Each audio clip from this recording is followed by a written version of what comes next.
नमस्कार। युवा के प्लेटफॉर्म में आपका स्वागत है।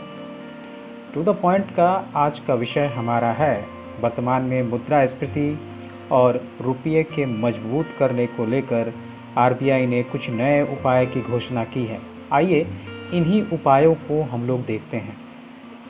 भारतीय रिजर्व बैंक के गवर्नर शक्तिकांत दास ने 6 अप्रैल 2023 को आरबीआई के यूट्यूब चैनल के माध्यम से आरबीआई की द्विमासिक मौद्रिक नीति वक्तव्य दिया है।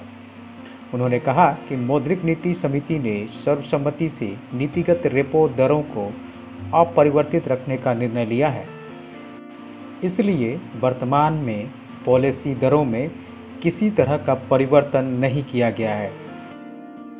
आपको बता दें कि फरवरी 2023 में रिटेल इन्फ्लेशन 6.44% था, जबकि जनवरी 2023 में यह 6.52% था।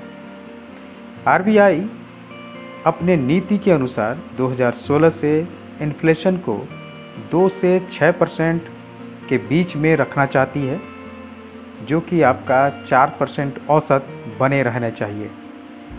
2% से कम या 6% से अधिक इन्फ्लेशन रेट को आरबीआई अर्थव्यवस्था के लिए सही नहीं मानती है और हमेशा 6% से नीचे और 2% से ऊपर बनाए रखने के लिए इन्फ्लेशन रेट को वो कई तरह के उपायों की घोषणा हमेशा करती रहती है। आइए नीतिगत दरों को देखते हैं।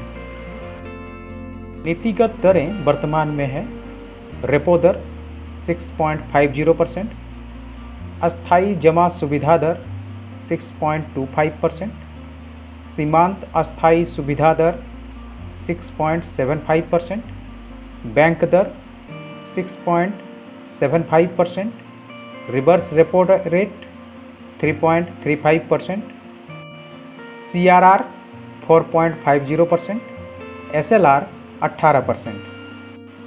यह देखते हुए कि वैश्विक अस्थिरता के बीच आर्थिक गतिविधि लचीली बनी हुई है, यह अनुमान लगाया जाता है कि 2023-24 के लिए भारत की वास्तविक जीडीपी वृद्धि दर 6.5% रहेगा।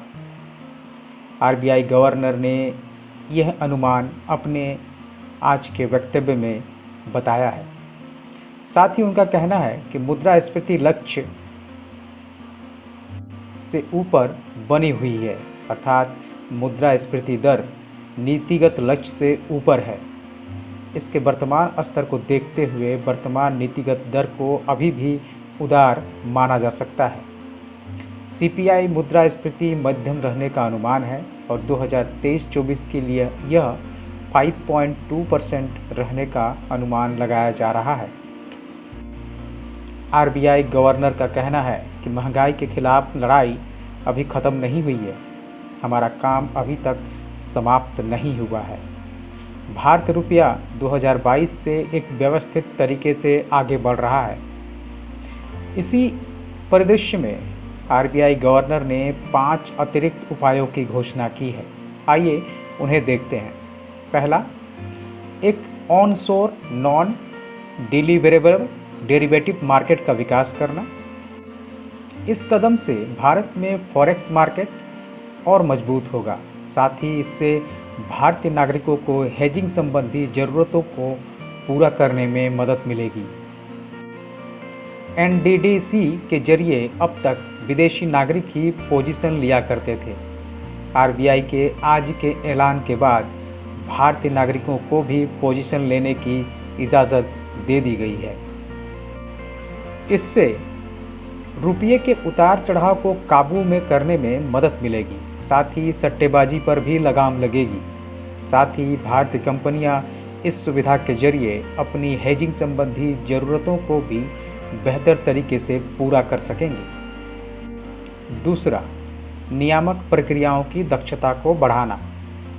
प्रवाह नाम से एक वेब पोर्टल स्थापित किया गया है जो संस्थाओं की रिजर्व बैंक से लाइसेंस, प्राधिकार या नियामक अनुमोदन के लिए आवेदन करने में सहायता करेगा। पोर्टल मांगे गए आवेदनों या अनुमोदनों पर निर्णय लेने की समय सीमा भी दिखाएगा।